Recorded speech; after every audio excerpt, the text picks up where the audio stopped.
Hello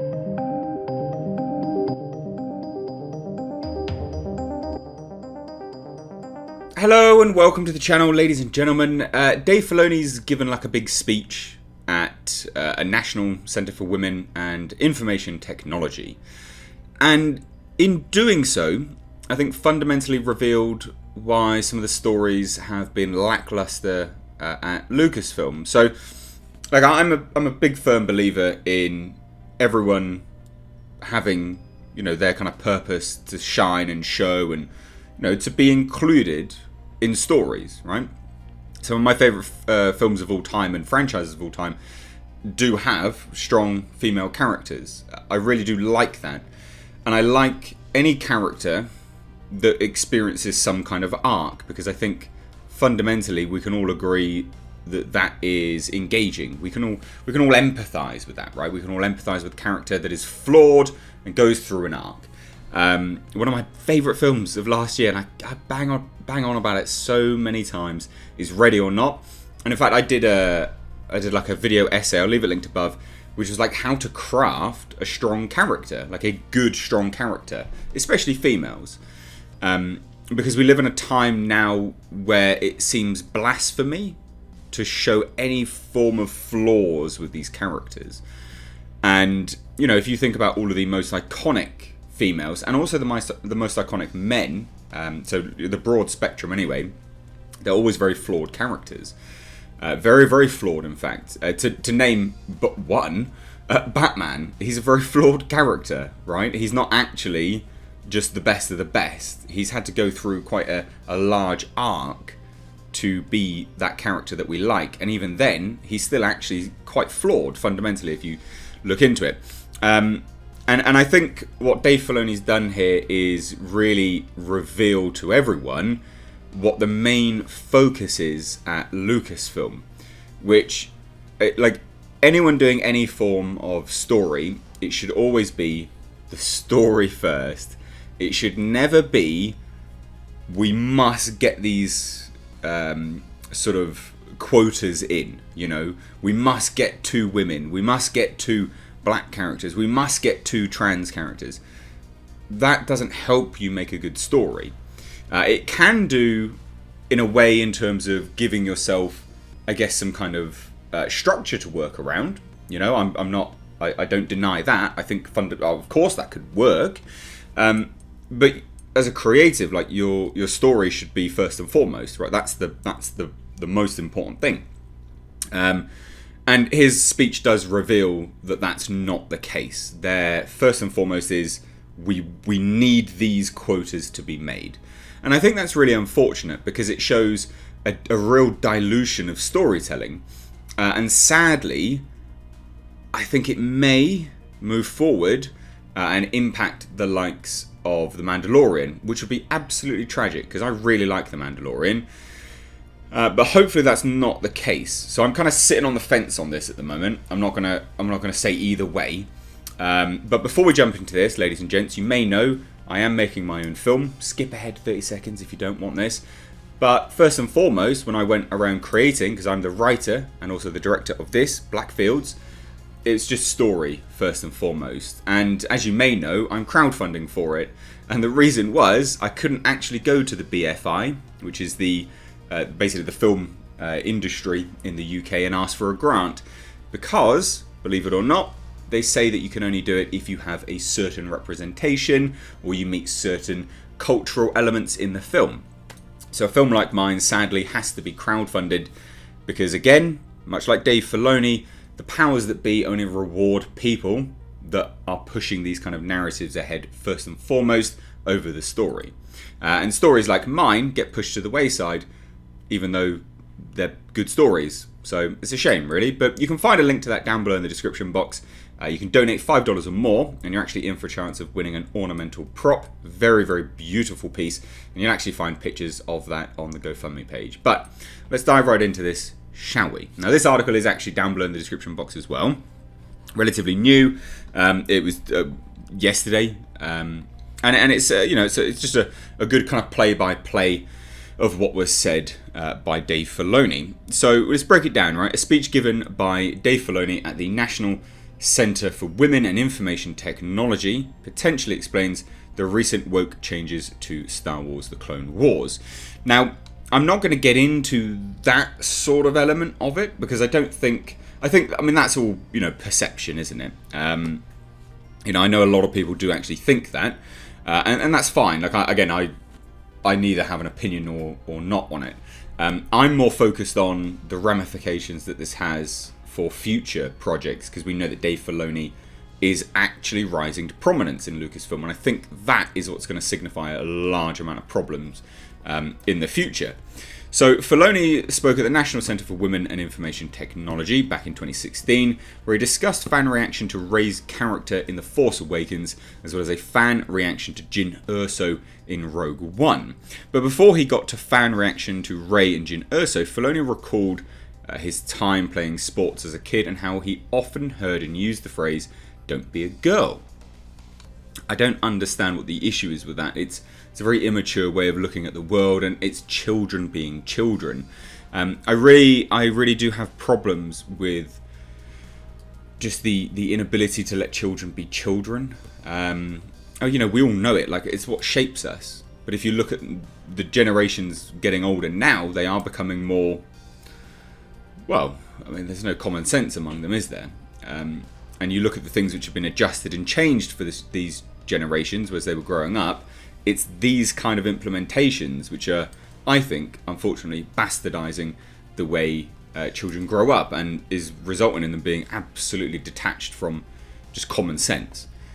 And I'd love to hear your thoughts on that, to be perfectly honest. I don't think I'm all the be all and end all with it. But anyway, looking back on that usage, Filoni now takes issue with it. Of course, why wouldn't he? He explains, "I have to admit to you, I would have said that probably many times growing up and not thought anything of it. You want to start to affect change then. You kind of have to forgive yourself for this foolish behaviour and say, now I want to be a part of a change." He continues, "That dynamic is wrong, because what we are saying when we say these simple words in this moment is that we are devaluing people. We are making people as lesser, and that can get in a story, it can get in a movie. We have to get rid of these ideas like that's a man's job, that's not your place. We have to start acknowledging these things get said, and we have to start changing them in our stories and in our vocabularies as people." Now, look, I take real issue with that, sadly, just because ultimately, it's an undeniable fact that men have, by and large, a predisposition for more physical prowess than women do. It's just a fact. Like, it's a biological fact. It's an inherent trait in, what do we call it now? Sex or gender? I don't know which one's supposedly right. But you know what I mean, right? Like, that's just, it's a fact. Like, you can't really argue with it. And I do think, like, some of these kind of comments are absolutely harmless. I don't think they do any harm in that. And I do find it, I just think it's very bizarre, really.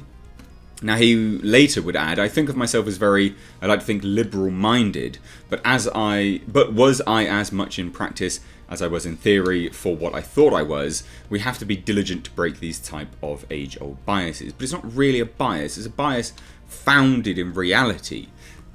It's like when we talk about stereotypes, right? Like, stereotypes are founded in reality. British people like to drink tea. British people, by and large, like... God damn, if you went and looked at Jeremy Kyle, most British people, representative of there anyway, have the most disgusting teeth you'll ever see in your life.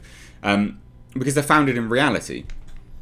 Like, stereotypes and these kind of biases, they are founded in reality. They are just I don't like tea, by the way, FYI. I like coffee. But these are just a simple fundamental fact of life. And to say, well, don't be a girl, it's not saying, well, you're lesser than what we are. It's to say, well, don't be a girl with respect to this, or pull your weight as a man, that sort of thing. And there's no harm in saying that. You're not being derogatory to women, are you? You're being derogatory to a man. So I find it very, very strange. Like, I can see why, now in the current climate that people would find massive offence to it, but I just don't think it holds water. He then claims that he put these ideas into Star Wars when he joined the team in 2005. Filoni states, "So, in 2005, I got an amazing opportunity. I was hired by Lucasfilm to work directly with George Lucas on the TV series Star Wars: The Clone Wars." As the speech progressed, Filoni then outlined Lucasfilm's vision for Star Wars. "This is what we tried to do the Star Wars saga. We tried to create more female characters that can represent so many things. Because what we are trying to do isn't just create one type of character. We are trying to create a diverse range of characters, especially female characters that are strong, that are independent. Now, the feedback to Rey and Jyn Erso. We haven't done a movie for 10 years, and here comes a Star Wars film, and here comes Rey. What is it? Panic in the streets. Oh my gosh, a female lead in a Star Wars movie. And then the trailer for Rogue One comes out. Oh my gosh, how unfair. We've had probably like 2 million straight films, cinematic roles where men have been leads, and now we've done 2 in a row that are women. Well, too bad. Oh well, maybe there are more coming, I don't know. I quite like Rogue One, didn't see an issue with it. And again, it's a really simplistic argument, is it? I'd really like to be that dumb to firmly believe that people had an issue with Rey simply because she was a woman. I mean, that's a really dumb outlook. It's so simplistic, and it's an insult to Dave Filoni's own intelligence, because it really wasn't the point. You know, the point of it was that this character comes out of nowhere, is far more powerful than she should have been, and ultimately did things that she shouldn't have done, which kind of broke the law of the universe moving forwards, and was not flawed in any way, shape or form. People don't like characters that aren't flawed. People, when they watch movies, we are aware of what we're watching, right? We're not stupid. And people don't resonate with characters that aren't flawed. They're just not likable. They're not likable characters. We don't like perfect people. You know, you can be strong and you can be independent whilst having flaws. And I actually think that that's a better characterization. You know, flaws are what make us us. They're inherently endearing, I think, personally. Now, Filoni later stated, I also want to get these men that are in this privileged position, I really hate that, to tell these stories right now to change their dynamic and to start looking at stories and characters to just make great, interesting characters and stop doing the same thing over and over and over again. If that's your experience, fine, but we have to be a part of this change, at least I feel. Now, in terms of how I think that this has affected The Mandalorian, I actually don't think it's affected it at all.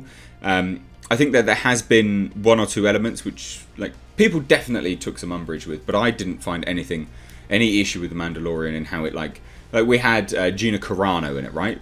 I mean, she's a boss. Like, she could absolutely wipe the floor with most of the men crying woke about it. And I don't see the issue with that. Like, that's clearly a character that has actual physical prowess. But it's also inbuilt into the storyline. She was a bit of a drunk. She was hiding away on a planet. I think she was a bit of a drunk anyway. And she's a bit of a coward as well as a result of trying to hide away on the planet. That's a flawed character. It's not Mary Sue, is it? It's not this perfect being. And she absolutely could beat the living crap out of most of the people that were crying, oh, woke and, you know, feminist and agenda and all these kind of things. So I don't think it's actually got its way into The Mandalorian as yet. But I do firmly believe these kind of comments indicate that there's definitely the potential for it, which is a shame. Now, he would later critique the idea of strong female characters. I react sometimes as a storyteller. I have to be honest with this idea of strong female character because I feel like that marginalizes every other type of character. There's a woman that says they are weak. That's one type of character. I want dimensional, diverse characters. I want characters that are women of every race, every age, every description, what have you, doing interesting things and being dynamic. That's what we are dedicated to at Lucasfilm. I do think it's really important to note, and I should have said this from the top, like, you know, who is he talking to? His audience are quite literally, you know, women. It's a women's institute, isn't it? But I, you know, I agree with this to a degree. Like, yeah, have characters of everything, but don't just force them upon the story. You know, the story has to call for it. I could have changed my story for Black Fields to include women, you know, and I don't know, gay characters, you know, all this kind of representation that could have enabled me to get funding. But fundamentally, it's not the same story, and it would have compromised it, unfortunately. And it would have compromised it. It wouldn't have been the same atmosphere that I was looking to generate. And I think, sadly, that's what we're seeing with a lot of these Hollywood productions, and you can feel it as well when you watch them. And again, prime example, Ready or Not, what a great example. And I watched a film the other day, right, which is, I did a review on it, it's my guilty pleasure movie, which is The Wishmaster. The Wishmaster has a really strong female lead, but she's flawed, and it just goes to say that men don't mind strong female characters. In fact, a lot of men find it very attractive. you know. And again, to look at it and to discuss it, you know, we only have to go back to, you know, a few tens of whatever years to look at the most iconic strong females. People find them very attractive, not when they're perfect. That's not real, and there's no connection there. And to say that like all men are terrified of it and all this kind of stuff, it's just simply nonsense. Like it really, really is. And like I say, Wishmaster's a great example of that. Like great character, really, really interesting character. Belittles some men here and there, but in a jokey way.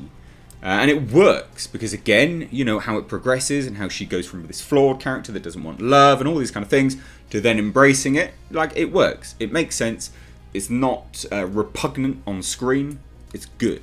And this is what we've seemingly forgotten because this endeavour to just go perfecto. And it's sad, really. Now, he would then detail that this is what Star Wars has been doing since the very beginning. I can assure you, and we've been dedicated since, I've been there since 2005, and I think, and I have to believe, looking at the evidence of Princess Leia, that we've been doing all that all along, and this is just part of the mythos of our world. This need, this role, we're fulfilling it on screen.